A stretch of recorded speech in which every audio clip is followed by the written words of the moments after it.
Possible. Good to go. So, being somebody that has, stripped out more threads and ruined more nuts and bolts and rusty cars and things, and this is actually a Porsche story. This started actually with the. Most people pronounce it Porsche. Isn't that what I know you do that on purpose. Isn't that what I said? That's what you said, yes. I said Porsche, right? So it's the same thing. So my wife has this old, I don't want to say piece of crap, it's just an old used Boxster, like a 98. Yeah.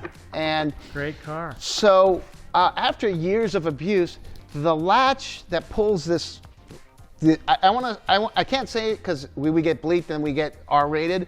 This messed up convertible top mechanism down and it locks on. So it's like you need to be Hercules sometimes to lock it down. Yeah.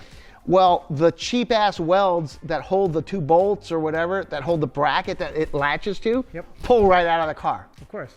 So now you have to drive with the top down all the time because you can't ever latch the roof.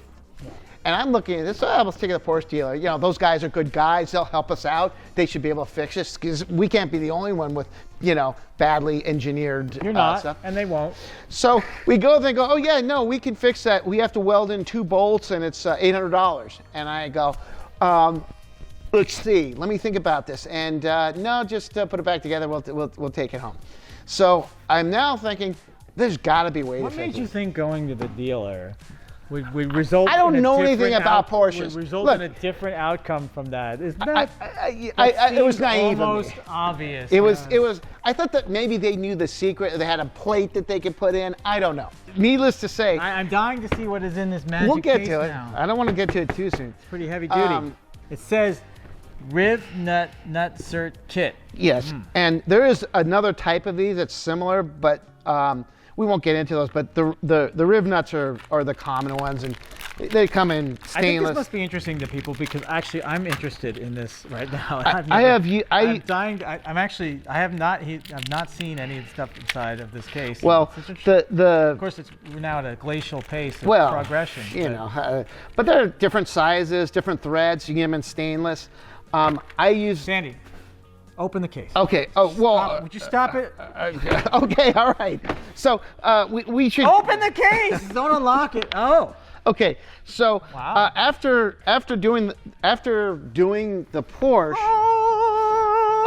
with a weird aircraft version of it, I go. I need some serious. I started using these things seriously on everything. This is a serious kit. And what I like about this is every one has a different thread for the different nut cert. So, which kind of makes sense. But these ones have something that I really like. Short version. How does this work? Really simple. So you basically assemble whatever thread. Let's do. I think this. We'll find one that has the right thread. That's the wrong one. So we'll go. Quarter. Yeah. That looks like a quarter. Quarter. So a 1/4 inch. Non-metric. Well, they have metric. Comes with metric. Oh. You just basically take the screw out and put a metric. It's an Allen head basically inside. One of the key things. I have an article on this in one of the BMW books because you install the lower brace requires you to put nut certs in. And you use these for a lot where you can't get to the backside. But this thing has or heavy sheet metal. Yeah, and they work really well unless they get corroded. But this one has a nice feature, which most of them don't, is the serrated edge that bites the insert. All right, so you stick that in there. you take the tool and this that? is used for everyone. You basically slide this in and just kind of spin it in. Oh my God, that's high tech. Seriously? And there it is. And that's it. So now you have this tool and you just thread this in. And what you do, if this was through a piece of sheet metal, you would just crank it down. And as you crank it, it bulges the backside and gets freaking crazy tight. I see that. And it squeezes the sheet in there. And you just got to make sure you get there's a couple critical things. You have to have the exact size drill that they recommend. And then you just, when you're done, you just back it out. And, you end up with a way to screw in behind a panel. And they're relatively strong. They're not like life. I wouldn't put anything like seat belts in with something like this. No way. No. But for panels and panels that go underneath the car, things in a frame where you can't get to the backside, these things are like, a lifesaver. The other one is the Amazon version, and this is oddly the exact size we just did. Right. These actually have a use, but they're really kind of crappy. Yeah, I see that. And these ones aren't as crappy as some of them. And you could actually pull these with a couple washers, right, if you didn't have it. This was really inexpensive. I think this was like $40 with all the inserts. But the inserts are tricky because they're Chinesium inserts, so they're kind of metric-y, and they give you a weird tool, and they're not the same size as the ones you'd get from like McMaster or a hardware store. So be careful, because if you use the wrong size thing, it's gonna spin. All right. Good stuff. This is great. But this kit was actually made in the UK, from what I found out after talking to the place where I got it from.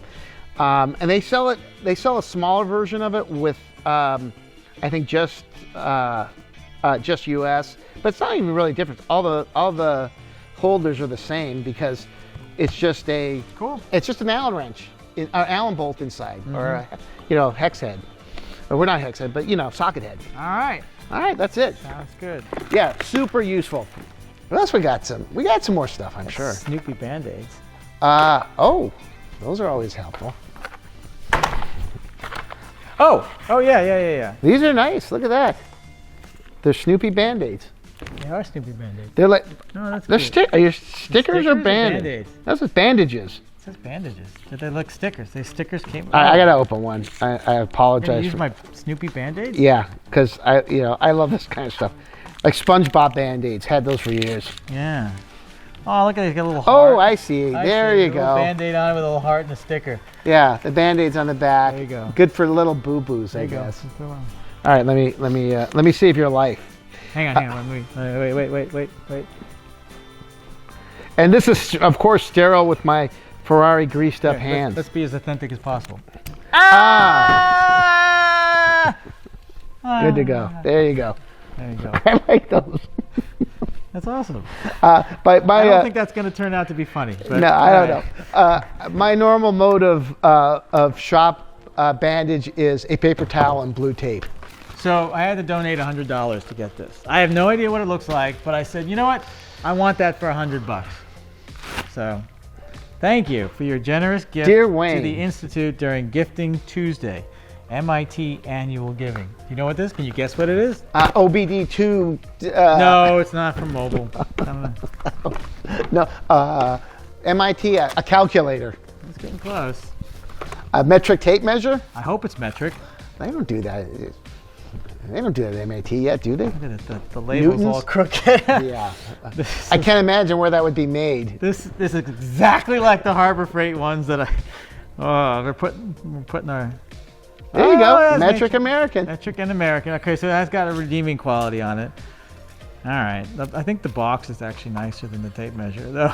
I'd be embarrassed to have a tape measure with a hand strap. Like, what do you walk around a tape measure? Like, hey, I'll measure you up, and I want to lose my. It's not a $300 flashlight. Yeah, it's not even a hand strap that could fit on your wrist. I mean, like a child could. Oh, okay, never mind.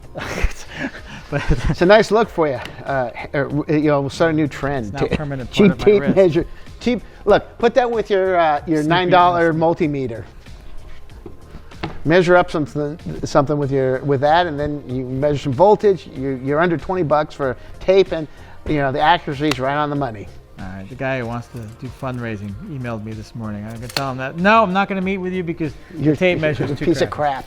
Actually, you know what? This looks terrible, but actually the mechanism feels okay. Feel that? Let me check. Let me take a pull. Yeah, it's not bad. It's not bad. Blade's pretty good. All right. It's got the correct slider, but that's a little loose there. So this is a Harbor Freight or worse tape measure with an MIT sticker on it. So you got fancy cases? Fancy cases, that's right. That's a Zero Halberton old school style. Yeah. With a 007 combination. I know, yeah.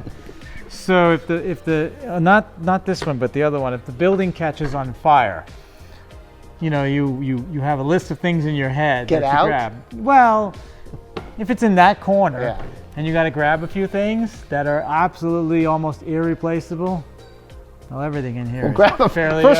start pushing the cars. First thing you use, grab a fire extinguisher, because that's true. We did that in our other tools. Grabbed one of the handy dandy. They are everywhere now. Yeah.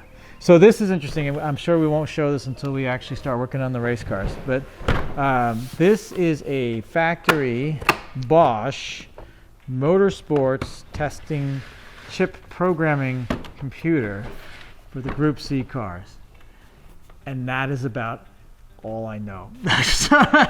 In looking at if you look at the back of it, the old school zero incitation force socket, whatever. Crazy, yes. They have the chips. Processor speed, some German writing that nobody knows what it means. I sent all the chips to the UK where the cars are being restored so we can have them tested. But yeah, this is how you program either the chips or figure them out and then plug in the different I like seeing this kind of stuff. It is pretty cool. And oddly, look, again, we have a lot of Bosch stuff, more than... Yeah. And what do I have, a Boxster? There's a photo of the 956 from 1981, which is, the car that won Le Mans 1, 2, and 3 in the first year it debuted and viewed and all other stuff. And there's this box. Maybe not this particular box, but... Well, who's to say? Who's to say? That was probably I'm going to say that's probably the one that was at Le Mans. Okay. This one, there's one of these ones sitting in the foot. They have like all of this equipment, like the size of this toolbox sitting in the footwell, and this thing is in there plugged in. So how did you get this? It came with the car. Oh, this wasn't you refreshing a late night eBay auction? Oh, I have multiples of these. But it came with the car. I have two of them. So for sure one of these is the original. For sure. So this was an interesting display piece. Okay. If you plug it in, does it light up and do stuff? Yes, but nobody knows how to use it. So well, we have an instruction manual in Germany. A guy that holds the cigarette from the top is the only guy that's going to know how to work that one. So that one is interesting. That's cool. I like that old electronic-y stuff. This is the big boy. This again, stamped with some weird cryptic Bosch serial number. Yeah, Bosch Motorsports number. So this is what they used at. No, I don't know about this one, but so when you bought. So this is a. We'll talk about this later on, but the previous one I just used is used with the earlier cars like this one. The later water car uses the Bosch 1.7 system, which requires one of these. This one has a custom Bosch chip inside. It's not the same computer, so it's actually done. So these things are so rare, and you need them to plug into this to reprogram the various settings, set the mixture, all that stuff, etc., and run data on it. If you look at all the old pictures from Le Mans, they have this sitting on the side of the car. That one. And a guy typing. There's one guy, and he's got the headphones on, so he can, and he's just typing away on this little keyboard here, and going in to set the fuel mixture, set this, check all the data and all that stuff. This is what they used. So, and this does work, and we have used it. So, I know. Do we count this as a tool or an odd automotive thing? Because this is kind of. This is a tool. This is like a super tool. It's super if you need it. Yeah, not cheap. About the price of a small used Honda Civic. It's about the same as one of these. But I've never seen a second one. Actually, I have seen a second one. I've never seen another one for sale. And we'll tilt up so people can see the. Yeah, we'll do it. Later. Okay, yeah, you're right. I don't want to flip it out like 12 grand. Hey, what's the Civic cost now? That'd be 10 grand. All right. That'd be really funny if you flipped it over here. I don't know how I'd react. Yeah, well, I'm here to make you nervous. Right. So, really cool. We will have video eventually of this being in use. So, when we pull this one down and start it up. So, we'll plug this in. But anyway. Cool stuff. Yeah. All right. It's Robert Bosch stuff. So, like old school. It is. This is the oldest of the schoolest of the schoolest of the old. So, this is the... I don't know why I like Bosch. It's probably the... Oh! Something else too. Never ends here. I say it's the coolest thing in the entire building, and that's probably is. But I'm going to show you this. Roll of toilet paper. One of the second coolest things. I'm looking at it right now. How could it be cooler than some 1980s computing for programming race cars? Oh, it's cool. Hang on. Ready? What is that? Do I have to catch it? I'm not catching that thing. Yep.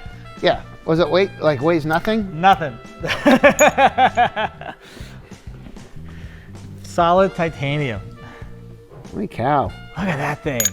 Was this from the ring gear? Spool. So it goes in place of the differential in the back on the race cars. Throw a couple Phillips heads in there, hold it all together. Yeah. Amazingly light. Yeah. Weighs, I thought this would be like 20 pounds. I know. No, it weighs like nothing. I always try to mess with people by tossing it at them. What do they use? What do they see me on camera? Walk off camera. Walk. What do they use a spool for? Lock the axles. Well, why would they use a spool instead of a differential? Differential's heavier, and they don't need. They didn't care if it wobbles when they turn. No, at Le Mans, there's no tight turns or whatever, so it just slips. They use the wheels and the tires. These are this one's off of a 935, I think. So if you do track racing, you put in a diff, absolutely. Otherwise, you're going to burn tires and all that stuff. The 935 I have has a spool in the back. Impossible to push this thing around the room. Steven, our camera guy. I mean, they just weld up the spider gears and call it a day. Those Porsche engineers, guy in there with a stick welder, steel. My 30 gearboxes all have iron stuff. I don't know why they use titanium. How come I got stuck with? Because they had a large Porsche budget and they wanted Le Mans like 10 so what times. So what you're saying is they held back on the consumer stuff. I mean, you've seen F1 these days, right? This is the Porsche. You know, this is the deal. That's the cool same ones they use supposedly in the 917 are extremely similar. So very, very light. Weighs, you know. That's good. Let's see. Yeah, I think the flashlight's heavier. This is heavier, but not by much. So, yeah, and there's a big notice on the flash. It says, "Do not store upside down." Why? I don't know. I don't know why it says that. Oh, you know why? Because if you do it this way and it actually goes on, your house goes on fire. I guess so. I don't know. There's a big warning notice. It says, "Don't store it this way." I don't know. Why would they not? I don't know. Whatever. But anyway, a lot of restrictions on a flashlight like that. Our Wayne. segment on cool parts. Yeah, that is something you don't see every day, and you see them on eBay. People trying to sell them for $8,000 or some crazy. What? Because like there's all these cars floating around. Because they take them out and they put the differential in, Yeah. and they put this on the shelf, and they think it's something that actually somebody would actually use, but it's completely worthless except for purposes of making YouTube videos. Make it a lamp or something. It's actually not a bad idea. I don't know how you'd make it look cool, but yeah. So anyway, there you go. It's my display cabinet. All right. Thanks for watching. Thank you, Sandy. Remember to hit the subscribe button. We'll make more. Yep. Look forward to seeing everybody on the next video. All right. You got it.